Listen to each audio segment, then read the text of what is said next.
Hello, dear viewers and quiz lovers. Welcome to the Republic Day special episode of Didi Quiz Time, brought to you by Doordarshan Kendra Imphal.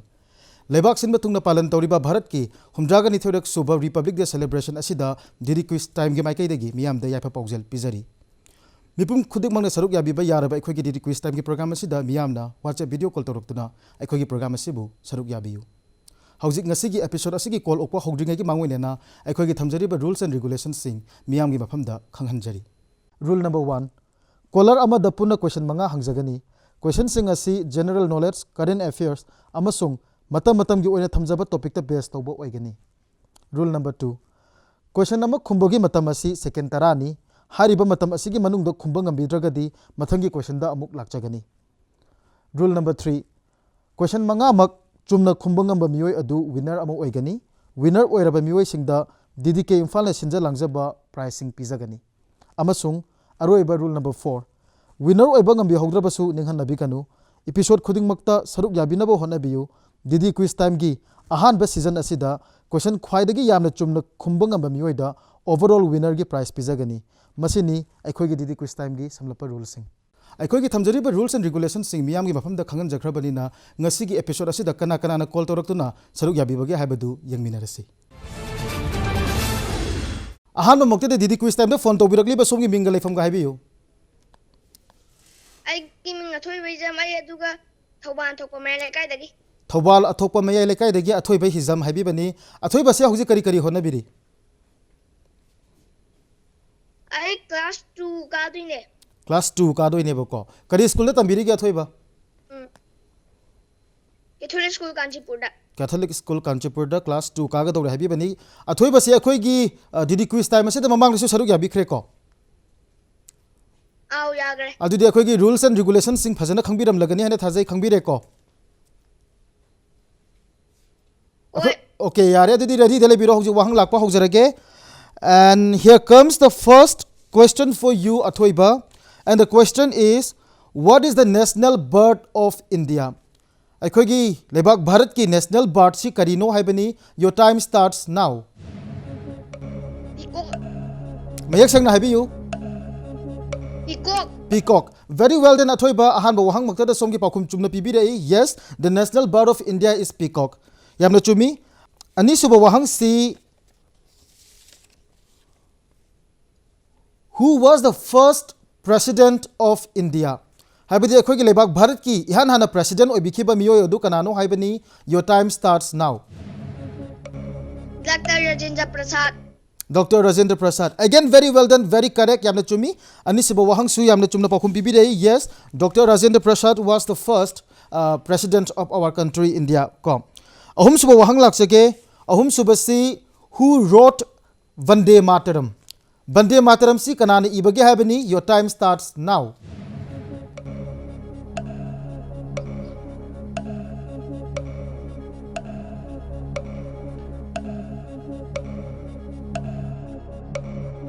Okay, time's up. Akhone second tara biza bani. Very sorry. Akhone pizza riba matam asida athoi bana ahum suba wahang asigi pakhum attempt tawba ngambidre.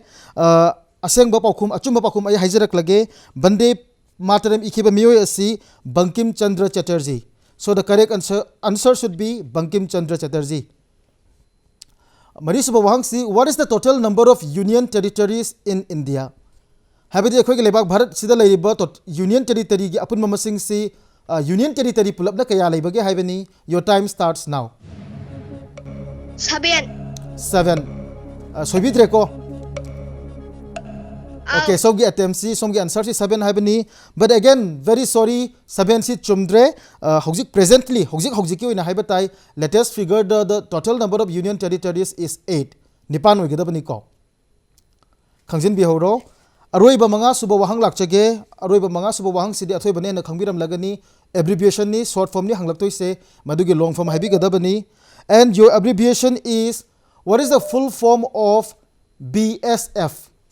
Akhoi BSF yamna hainaba force ama leiko. Madugi full form si karino haibani. Your time starts now.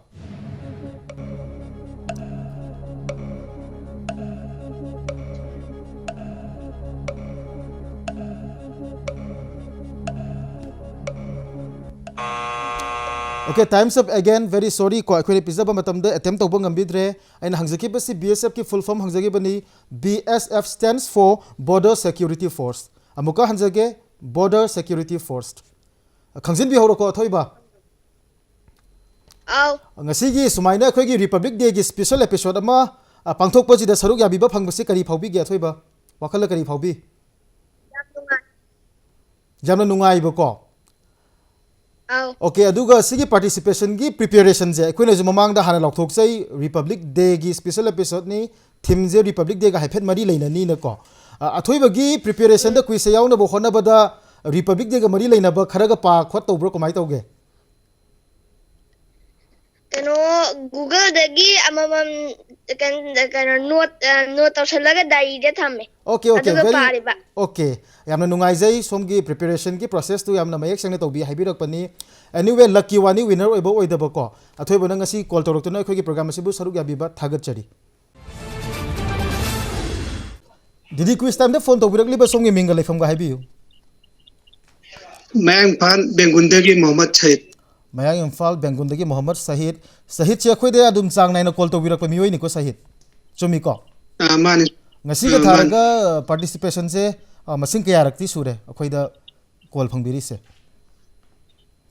Ngasiga 7 times. 7 times never ko okay ngasi di soidina winner oibang amna bo hona biu Sahid chau jibukti winner oibang ambitri ba mali ko Sa Ojedr. okay ngasi di akhoi na jo haijaba dunia hana kitang announce to jai ko Republic Day special episode ni akhoi gi theme nungju hana haipet mayam da haidok sai ko anyway Sahid che huzik kari kari hona biri haibadu akhoi gi viewers sing da ka nahuna ningsing bisi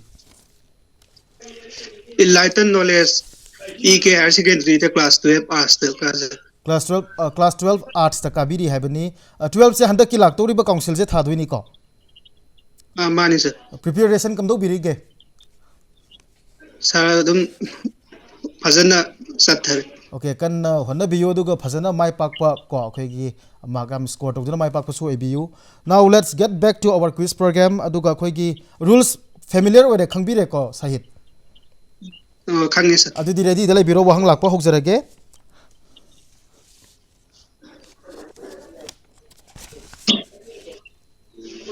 and here comes the first question for you Sahid and the question is who takes the salute on Republic Day at Rajpath in New Delhi haibadi New Delhi gi Rajpath sahi khudi gi pangthokpa Republic Day gi thoramasida salam okpa nadaga salute tawriba miyo esi kanana tawi haibani your time starts now The President of India. mayek seng na haibi you President of India. okay very well then yes your answer is correct the President of India takes the salute on Republic Day celebration at New Delhi ko so the correct answer is President yamna chumi ani suba wahang lakchege ani suba wahang si somje arts stream gi mahiroini class 12 ka rine dum soidina chuma pakhum pirakani haibagi asa tawjari history the best of wahang ni what was the another name of Quit India movement India ge freedom struggle gi ihoda yamna achoba event amo ogiba face amo ogiba haizabatai Quit India movement si ekoina kari hairaga su kauna bage kari haina su kauna bage haibani ko Quit India movement gi atopa maming si kari kawi haibani your time starts now Crip Mission. mayek seng na haibi you Crip Mission. Crips mission haining ba mali but soidre ko times up some get attempts Crips mission haibani but very sorry to inform you that some get any suba wahangi pakhum si lale the correct answer should be August Kranti akoina Quit India movement si August Kranti hairaga su khangnei ko okay ahum suba wahang lakchege ahum suba wahang si who is the second president of India akogi Bharat ki ahan banataba ani suba president oikiba mioi adu kanano haibani your time starts now Dr. Radhakrishnan. haibi you mayek sengna Dr. Radhakrishnan. okay very well then ko handaki ahum suba pakhum gi answer to me yes the second president of India was Dr. Sarvepalli Radhakrishnan or Dr. Radhakrishnan sumna haibi disi chume ko okay mari suba wahang lak sake mari suba wahang si what is the total number of states in India today habri hauzik India gi total number of states लेरिबे states की अपुन ममसिंग सी कयानो हाइबनी your time starts now 28 state. 28 states. Okay, very well then again mari subo wahangi paukhum chu chumna paukhum pi bi dei. Yes, the total number of states in India is 28 at present ko chumi. Manga suba ro wahang lak chege manga suba sidi saina ju na khangbiri dungai abbreviation da best over round ni ko. Adune abbreviation ma hangjarakani masigi full form pi bi haijage. What is the full form of NSG? Akoine NSG am toina hainai NSG gi full form si karino. Time starts now. National Security Guard. National Security Guard. Okay, very well then again. Somgi aroiba manga subo wahangi paukhum chu chumna paukhum pibirei. Yes, NSG stands for National Security Guard. Yamna nungai doida nungai roido khangde haibadi side ko indi nungai ram loroi ko yamna fazaba performance piba numit sida wahang ama khakna maram oiraga winner oiba ngambidre manga da mari chumi sahit kari phawbirige. Sa nalam nan khoidagi kena performance music di nungai aduga ammadusu pedang chamam na oikibadana khotra kumbangam hodre. The amado akoine pisagi ba answer this Quit India movement then August kanti je somna thengna bibadi oiram gani da kaukibagi wani ko thengni ram ga dong mali hana thengna khrabra Theng ne sa ngarang tasu ba prepare ta ubde. Okay, the luck factor ni ko nomo gi daw haibadu ni somna kan hona raga su yamna laibak thiba oina ngasigi winner oibadi ngambidre but anyway good performance pb sahit matung nasu call to birak tuna saruk yabiu thagat chari. Hello and welcome to Didi Quiz Time. Phone to birak liba songi minga laifam ga haibiu. Sir, ai ming Taibangan kau jai ai Wangjing Wangkai dagi ni. Wangjing Wangkai dagi Taibangan ba se khoi gi yamna kuina loina rak laba marup ni habani ko yamna regular oiba khoi gi caller ni Taibangan ba nungai bili bro komai tawri. Nungai jari sir. Okay, Taibangan ba se huji kari school da class kya tambiri ge habidu mayam da muko hana ningsing si. Sir, ai Kendra Vidyalaya da class 7 tamjari. Class 7 tami ba Kendra Vidyalaya KV karam badano. Kendra Vidyalaya Lamphel Pat. Okay, very yamna phajana chatha biram gani studies te huji corona gi sigi lockdown marak den sina akhoi gi regular studies ta yamne affect tawre yamne disturb tawre ko som gi di class na traga exam si ko maina chatha biri. Sir, online da dum tawje sir. Online da tawwe ba ko. Okay. Aduga akhoi gi announcement da akhoi gi Republic Day special episode ngasi je ko adu khangbi ba natra. Khangje sir. Okay. Aduga akhoi gi rules and regulations sing Taibangan ba phajana khangbi re ko hana saruk ya birabani na. Khangje sir. Okay, didi ready dele biro wang lakpa hokjarege. Yarabra Taibangan ba? Yes sir. Okay, and here comes the first question for you Taibangan ba, and the question is who was the first Prime Minister of India? Habidi India gi ahan ba Prime Minister Pradhan Mantri oikhiba miyo edu kanano habani. Your time starts now. Sir, Jawaharlal Nehru. Mayek seg na habiyu. Jawaharlal Nehru. Okay, very well done Chumi. Your answer Jawaharlal Nehru is correct. Yes, the first Prime Minister of India was Pandit Jawaharlal Nehru ko. Yamna Chumi. Anisiba wahang laksage anisiba wahang simuna tabiyu. Who wrote the Indian national anthem Jana Gana Mana? Akhoi gi Bharat ki national anthem oiriba Jana Gana Mana haribasi kanana ibage habani. Your time starts now. Rabindranath Tagore. Very well done again Taibangan ba Chumi anisiba wahang gi paukhum chu chumna paukhum bibi rei Chumi Jana Gana Mana si Rabindranath Tagore na ibani ko. Ahum siba wahang laksage ahum siba wahang si who was the first Field Marshal of India? Akhoi gi lebak India gi ahan ba Field Marshal oikhiba miyo adu kanano haibani. Your time starts now. Sam Manekso. Mayek seg na habiyu. Sam Manekso. Very well then again Chumi ahum suba wahang supa kum yamna chumna pibi rei. Yes, Sam Manekso is the correct answer. Sam Manekso is the person who became the first Field Marshal of India ko Chumi. Tabang amma munna tabiyu handa ki mari suba wahang siga chumlagadi winner oina bagi lambi si step abaga naksilak toini aduna yamna maru oiba crucial oiba round ni haiza batai. And here comes the question. Who was the chairman of the drafting committee of the Indian Constitution. Habidi Indian Constitution habidi Bharat ke Sangvidhan asi inabagi sebnabagi drafting committee ma laiki madugi chairman si kanano oikibagi habani chairman of the drafting committee of Indian Constitution. Your time starts now. Bhimrao Ambedkar. Mayak seng na habiyu. Dr. Bhimrao Ambedkar. Okay, very well then. Bhimrao Ambedkar habibani Dr. B.R. Ambedkar. Yes, your answer. Bhimrao Ambedkar is the correct answer to me. Akhoi drafting committee of the Indian Constitution gi chairman si Dr. B.R. Ambedkar habidi somna mayak seng na habideba Dr. Bhimrao Ambedkar no oiki ko. Very well then. Hojik mari da mari chumsilakli ama khata ngaire ama khata si akhoi taibung an bane na khangbiri dini akhoi gi abbreviation the best over round ni ko. Masima ga chumlaga di somsi didi quiz time gi winner ama habidu oidoi munatabi yu adom gi abbreviation laksage. And your abbreviation is, what is the full form of CISF? Akhoi CISF for someone like the CISF chiki full form karino habani. Your time starts now. Central Industrial Security Force. Okay, very well done, Taibunganba, and your answer is correct. CISF stands for Central Industrial Security Force, and with that correct answer, you become the winner of Didi Quiz Time. Didi Quiz Time winner mo ibire Taibunganba. Congratulations. Thank you, sir. Okay, wakala kari phawbige. Sir, yamna nungai phawjai. Akhoi Taibunganba si akhoi yamna regular oiba caller ni, yamna sincere oiba, yamna hard working oiba chhatra ni habesu khangjai. Winner mamang do oibi khrabra. Sir, oijadri masina ahan bane. Yamna nungai ngasi Republic Day gi special episode asida somna winner oiba ngambire habani. Adum wakala yam nungai ba phawbi habani ko.